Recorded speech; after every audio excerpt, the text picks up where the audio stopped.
Disney and Pixar's latest film, Coco, has been a huge hit at the box office so far, which means odds are at least a few of you have seen it. But did you catch all the Easter eggs and references that were in the film? Here are some of the Easter eggs and details that you might have missed in Coco. If you enjoyed this video, be sure to hit the subscribe button and click the bell to be notified when we upload new content.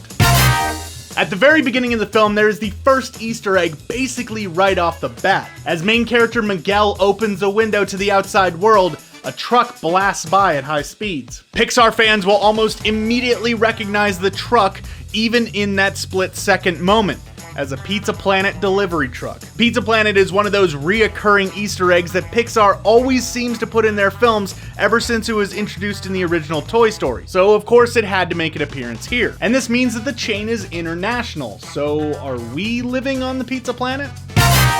Pixar absolutely loves cramming as many Easter eggs and references to future and past films into their movies as possible.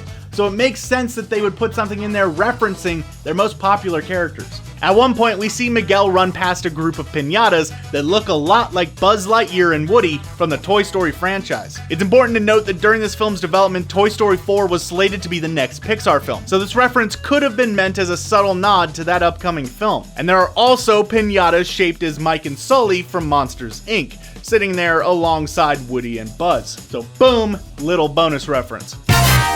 As the film goes on, Miguel finds himself backstage during rehearsal for De La Cruz's Sunrise Spectacular show, and there he meets a performance artist named Frida. Now, turns out Frida was an actual artist. Frida Kahlo was a Mexican painter most known for her self-portraits. Her work commonly explored questions of gender, race, identity, and class within Mexican society and is revered the world over to this very day. You might actually know about her from the biopic based off of her life that came out in 2002, starring Salma Hayek. I actually had one of her paintings, the two Fridas, hanging next to my bed for quite a while a few years ago. It's an absolutely beautiful piece, but it definitely haunted my dreams.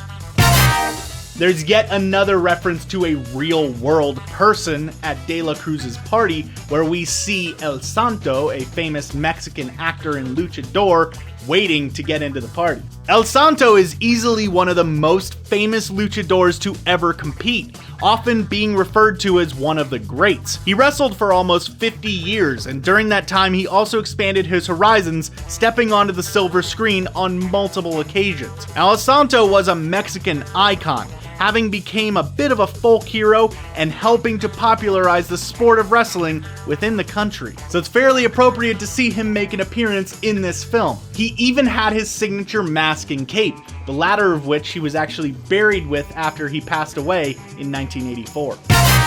Now, if you stayed through the credits, you'd get treated to an ofrenda, or altar to those who have passed away, honoring people who had a major influence on Pixar. There are far more people than one could really hope to recognize without being able to pause and rewind, but there are a few faces that really jump out. Most notably, Walt Disney, Steve Jobs, and Don Rickles, who voiced Mr. Potato Head in all three of the Toy Story films, and who sadly passed away earlier this year. It's a touching tribute to all those who have passed away who helped make Pixar the renowned studio that it is today. And it was a fitting end to a film that dealt with the ideas of death and legacy so beautifully. What did you think of Coco? Were there any Easter eggs that we might have missed? Let us know in the comments below. And if you're watching this on Facebook, be sure to click the link to jump over to our YouTube channel for more videos like this one. Thanks for watching.